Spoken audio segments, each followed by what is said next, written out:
Hello viewers, welcome to my channel. आज हम economics का एक और इंटरेस्टिंग सा टॉपिक आपके लिए लेकर आए हैं और आज जो टॉपिक हम आपके साथ डिस्कस करने वाले हैं वो है प्रोडक्शन फंक्शन पार्ट 2। पार्ट 1 में हमने आपको प्रोडक्शन फंक्शन के कुछ इंपॉर्टेंट से कॉन्सेप्ट बताए थे। उम्मीद है आपने वो वीडियो देखा होगा और अगर आपने वो वीडियो नहीं देखा है तो उसका लिंक नीचे डिस्क्रिप्शन बॉक्स में है या फिर आप ऊपर आई बटन पर क्लिक करके भी वो वीडियो देख सकते हैं। तो चलिए फिर विदाउट वेस्टिंग टाइम हम अपना टॉपिक शुरू करते हैं। उत्पादन फलन भाग 2। देखिए, हमने आपको पार्ट 1 में बताया था कि अगर हमें उत्पादन करना है तो उसके लिए हमें इनपुट्स चाहिए और उन इनपुट्स को जब हम प्रोसेस करते हैं डीवी टेक्नोलॉजी के साथ तो उनसे जो फाइनल प्रोडक्ट निकलता है वो निकलता है आउटपुट। तो प्रोडक्शन फंक्शन हमको ये बताता है कि आगतों और निर्गतों के बीच में किस प्रकार का फलनात्मक संबंध है। यानी जो हमारे पास दी हुई टेक्नोलॉजी है उस टेक्नोलॉजी में अगर हम कुछ आगतों को डालें तो उन आगतों से कितना मैक्सिमम आउटपुट यानी मैक्सिमम कितना निर्गत हो सकता है, उसका जो फलनात्मक संबंध है उसको हम उत्पादन फलन कहते हैं। देखिए, उत्पादन फलन एक आर्थिक समस्या नहीं है बल्कि ये एक तकनीकी समस्या है, टेक्निकल प्रॉब्लम है।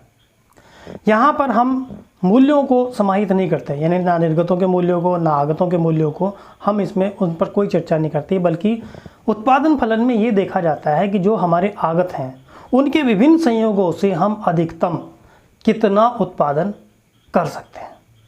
तो ये हमारी उत्पादन फलन कहलाता है। तो इसको अगर हम एक सूत्र रूप में लिखें तो हम इस तरह से लिख सकते हैं कि quantity is the function of L M N K and T dash. यहाँ पर एल से मतलब हमारा लेबर से है, एम से मतलब हमारा मैनेजमेंट से है, एन से मतलब हमारे नेचुरल रिसोर्सेज हैं और के यहाँ पर कैपिटल है और टी यहाँ पर टेक्नोलॉजी से है। यहाँ टी बार से मतलब है कि यहाँ पर तकनीक स्थिर रहती है। तो जब भी हम उत्पादन फलन की बात करते हैं तो उसमें हम ये टेक्नोलॉजी को यानी टेक्निक को हम स्टैटिक मान के चलते हैं, यानी स्थिर मान के चलते हैं कि इसमें कोई परिवर्तन नहीं होता है। देखिए, जब भी अगर टेक्नोलॉजी में परिवर्तन हो जाएगा यानी प्रौद्योगिकी में कोई परिवर्तन होगा तो जो उत्पादन फलन है वो भी बदल जाएगा। तो इसलिए हम जो तकनीक है उसको स्थिर मानकर चलते हैं। देखिए, इतने सारे आगतों को लेकर यदि हम उत्पादन फलन बनाना चाहें और उसको एक रेखा चित्र में डालें तो उसको रेखा चित्र में डालना बड़ा मुश्किल हो जाएगा, यानी उसका रेखा चित्र बनाना बड़ा मुश्किल हो जाएगा। और यदि हम इसको एक गणितीय रूप से भी सॉल्व करना चाहें यानी मैथमेटिकली इसको सॉल्व करना चाहें तो उसमें भी बड़ी प्रॉब्लम आती है। इसीलिए जो अर्थशास्त्री होते हैं वो 2 इनपुट्स प्रोडक्शन फंक्शन का यूज़ करते हैं, यानी केवल 2 ही आगतों को लेकर उत्पादन फलन निकालते हैं। सामान्य तौर पर वो जो 2 आगतों को लेते हैं वो एक कैपिटल और एक लेबर को लेकर निकालते हैं। तो इस तरह से अगर हम यहाँ पर उत्पादन फलन निकालना चाहें तो उत्पादन फलन निकालने के लिए जो हमारे पास सूत्र बनता है वो ये होगा कि quantity is the function of L and के, यानी लेबर एंड कैपिटल। चलिए जरा इसको एग्जांपल से समझते हैं कि यहाँ पर हमने आपको एक टेबल दिखा रहे हैं और इस टेबल में हमने एक तरफ कैपिटल रखा हुआ है और एक तरफ हमने लेबर रखा हुआ है, यानी श्रम, और एक तरफ पूंजी है। और इसमें अलग अलग संयोगों से यानी लेबर और कैपिटल के अलग अलग संयोगों से कितना उत्पादन हो सकता है वो हम इस टेबल में देख सकते हैं। चलिए जरा हम यहाँ पर इस 10 यूनिट्स को लेके चलते हैं कि 10 यूनिट का उत्पादन किन अलग अलग संयोगों से हो रहा है। तो यहाँ पर हम देखते हैं कि लेबर की अगर हम 4 यूनिट लगाएं और कैपिटल की अगर 1 यूनिट लगाएं तो हम 10 यूनिट उत्पादन कर सकते हैं, या आप 2 यूनिट, 2 श्रम और 2 कैपिटल की यूनिट लगाएं तब भी हमें 10 यूनिट्स प्रोडक्शन मिल जाता है। या फिर आप यहाँ पर देख सकते हैं कि अगर हम 4 यूनिट कैपिटल लगाएं और 1 यूनिट श्रम की लगाएं तो हमें 10 यूनिट प्रोडक्शन मिल सकता है। इसी तरह से अलग अलग संयोग हैं जिनसे हम अलग अलग उत्पादन प्राप्त कर सकते हैं। तो जो उत्पादक होता है उसको इन्हीं संयोगों के आधार पर अपना उत्पादन फलन निकालना होता है कि जो उसके पास संसाधन है किन संसाधनों को वो किस तरह से प्रयोग में लाए कि अधिकतम उत्पादन किया जा सके। देखिए, जो ये उत्पादन फलन है ये भी कुछ मान्यताओं पर आधारित है।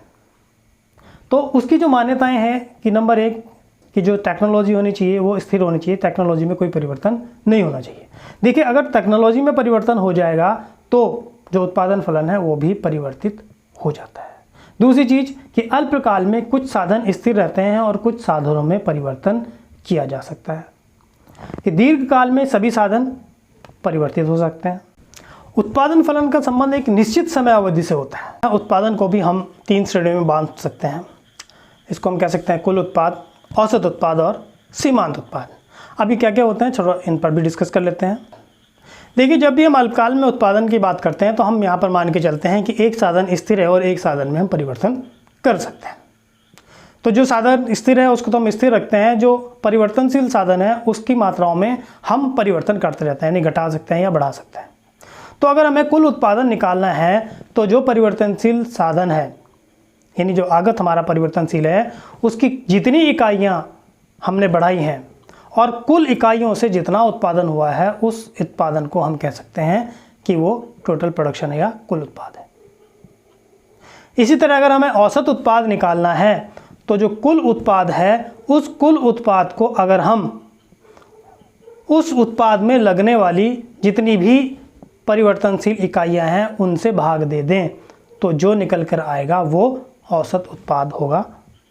तो अगर हमें सीमांत उत्पाद निकालना है तो सीमांत उत्पाद को हम इस तरह से निकाल सकते हैं कि निर्गतों में परिवर्तन बटे आगतों में परिवर्तन, या हम कुल जो हमारा उत्पाद हुआ है जितनी इकाइयों को लगाकर हमने कुल उत्पाद किया है, अगर उसमें से एक इकाई घटाने के बाद, यानी जो परिवर्तनशील आगत की एक इकाई कम करने से जितना उत्पादन हुआ है उसको उस कुल उत्पाद से घटा देते हैं कि total production of n minus total production of n-1 unit.